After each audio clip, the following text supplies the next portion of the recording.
संतान की उन्नति, खुशहाली और लंबी उम्र के लिए संकट चौथ का व्रत बहुत खास होता है।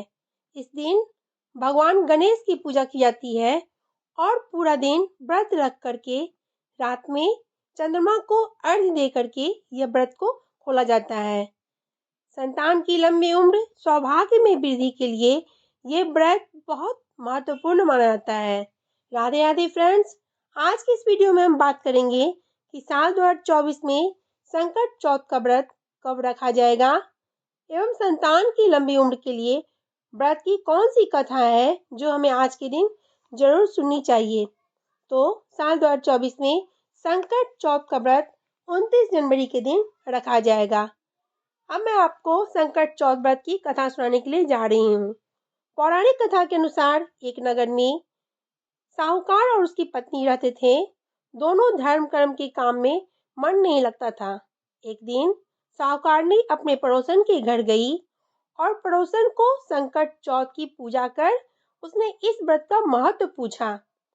साहूकारनी को संकट चौथ व्रत या तिलकुटा चौथ व्रत की महिमा बताते हुए पड़ोसन बोली, गणपति जी की कृपा से व्यक्ति को अखंड सौभाग्य, पुत्र, धन धान्य, विधि रिद्धि सिद्धि सब कुछ प्राप्त होता है। साहूकारनी ने व्रत का लाभ जानकर संकट चौथ व्रत का संकल्प लिया। साहूकारनी ने कहा वह मां बनती है तो संकट चौथ का व्रत रखेगी और गणेश जी को सवा सेर तिलकुट चढ़ाएगी। गणेश जी की कृपा से वह गर्भवती हो गई। अब साहूकारनी को लालच और बढ़ गया। उसने कहा उसे बेटा हुआ तो 2.5 सेर तिलकुट करेगी। साहूकारनी को एक सुयोग्य पुत्र की प्राप्ति हुई। फिर उसकी लालसा और बढ़ गई। अब वह बोली अगर उसके बेटे का विवाह हो जाता है तो वह 5.25 सेर तिलकुट करेगी।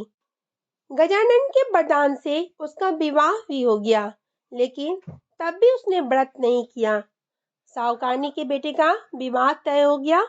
लोभी साहूकारनी को सबक सिखाने के लिए गणपति जी ने अपनी माया से शादी वाले दिन उसके बेटे को गायब कर दूर कहीं जंगल में पहुंचा दिया।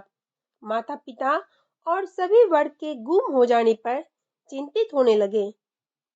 विवाह टल गया।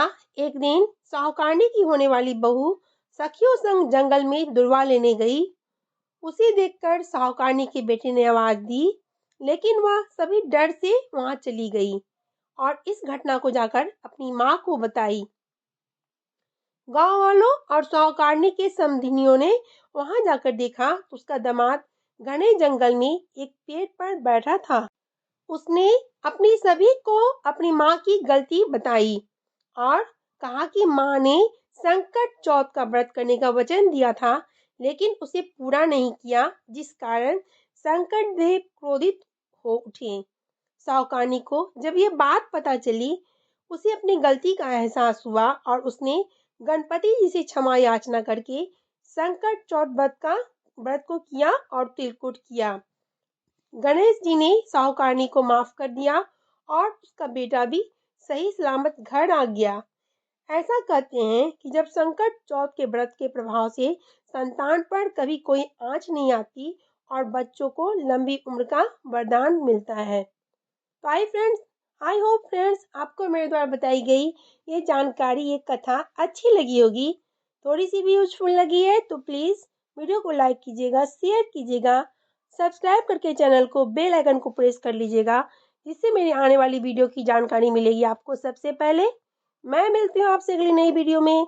तब तक के लिए प्रेम से बोलिए राधे राधे, जय श्री कृष्ण।